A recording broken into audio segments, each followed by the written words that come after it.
नमस्कार। प्रथम वर्ष राजनीति विज्ञान में हम प्रथम प्रश्न पत्र के टॉपिक स्वतंत्रता के बारे में पढ़ रहे हैं।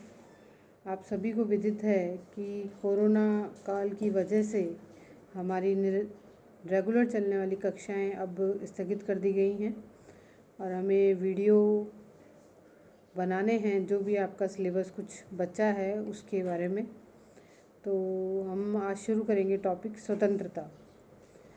स्वतंत्रता के बारे में बात करने से पहले मैं आपको ये बताना चाहूँगी कि विश्व के इतिहास में स्वतंत्रता के लिए अलग अलग समय पर क्रांतियाँ हुई हैं।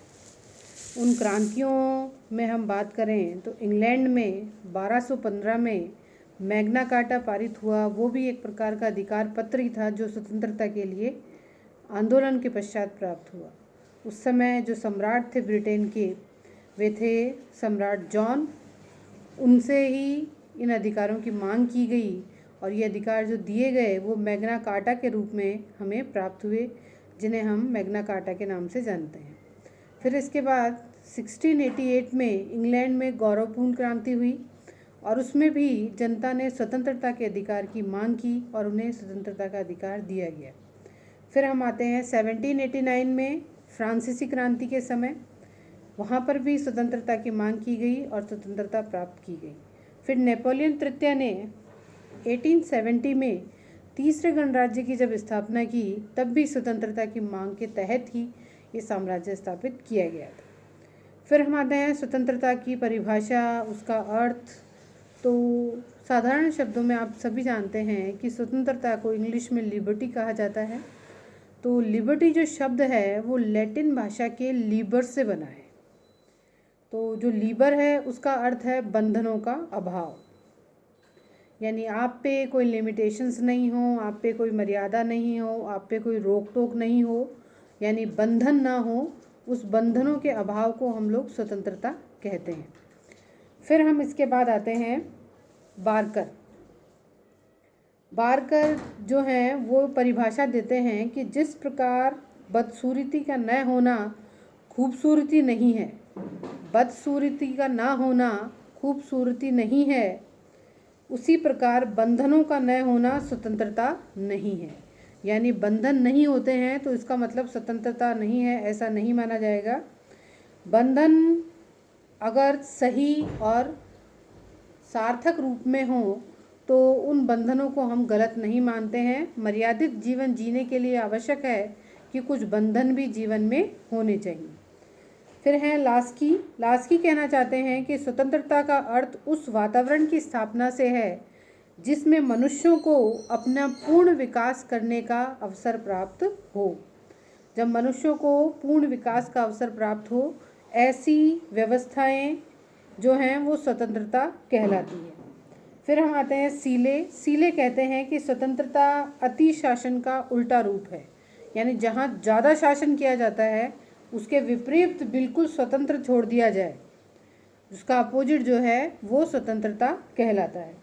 मैकनी की बात करें तो स्वतंत्रता सभी प्रकार की पाबंदियों के अभाव का नाम ही नहीं, बल्कि अनुचित के स्थान पर उचित पाबंदियों की स्थापना भी स्वतंत्रता कहलाती है। गैटले की हम बात करें तो स्वतंत्रता उस सकारात्मक शक्ति से है, स्वतंत्रता का अभिप्राय उस सकारात्मक शक्ति से है जिसने उन चीज़ों को करके आनंद प्राप्त होता हो जो कि करने योग्य है। यहाँ जो शब्द बोला जा रहा है कि उन स्वतंत्रता उन सकारात्मक शक्ति से है जिससे उन चीज़ों को करके आनंद प्राप्त होता है जो कि करने योग्य हैं।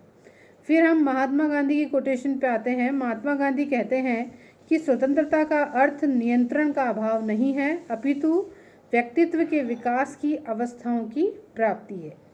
यानी व्यक्तित्व के विकास की जो अवस्थाएं हैं अलग अलग, उसकी अवस्थाओं को स्वतंत्रता का नाम महात्मा गांधी देते हैं।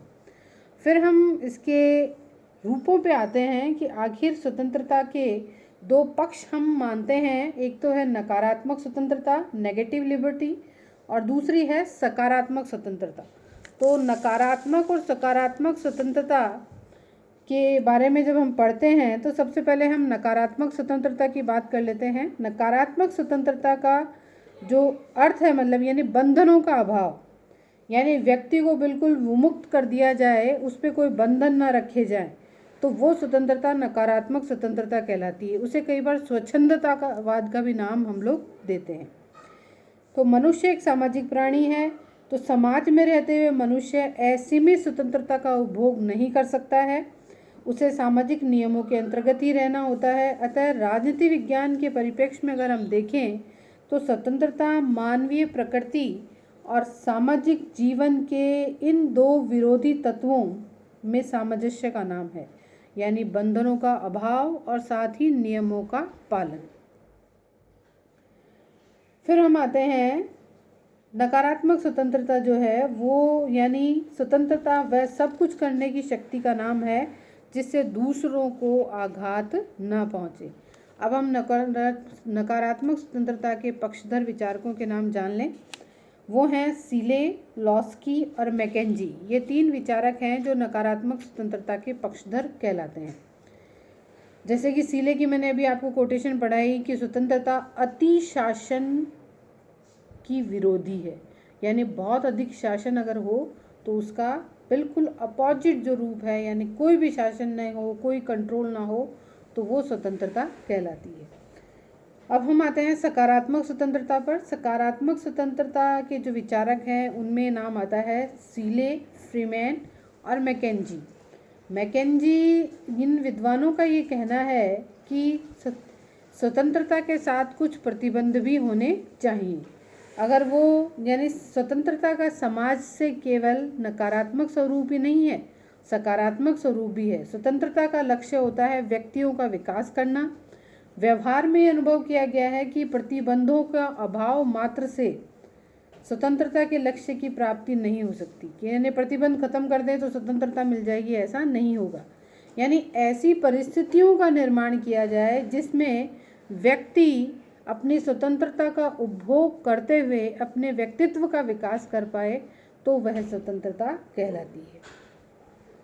सकारात्मक स्वतंत्रता में हम लोग टी.एच. ग्रीन के बारे में भी पढ़ते हैं। टी.एच. ग्रीन जो हैं उन्होंने भी स्वतंत्रता के दो प्रकार बताए हैं, नकारात्मक स्वतंत्रता और सकारात्मक स्वतंत्रता। सकारात्मक स्वतंत्रता जो इस बात को साथ लेकर चलती है कि किसी भी ऐसे भी वातावरण में परिस्थितियों की विद्यमान हो और व्यक्ति का पूर्ण विकास होना चाहिए, यानी न्यूनतम प्रतिबंध, यानी व्यक्ति के जीवन पर शासन और समाज का और दूसरे तत्वों की ओर से प्रतिबंध न्यूनतम होना चाहिए।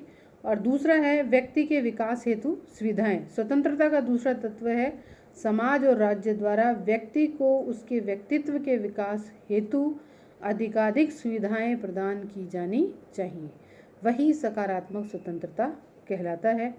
तो आज हमने जो पढ़ा स्वतंत्रता की परिभाषा, उसका अर्थ और उसके दो पक्ष जो हैं नकारात्मक और सकारात्मक स्वतंत्रता, तो ये हम आज इतना ही पढ़ेंगे। उसके बाद मेरी अगली कक्षा में हम इसी टॉपिक को आगे लेकर बढ़ेंगे। धन्यवाद।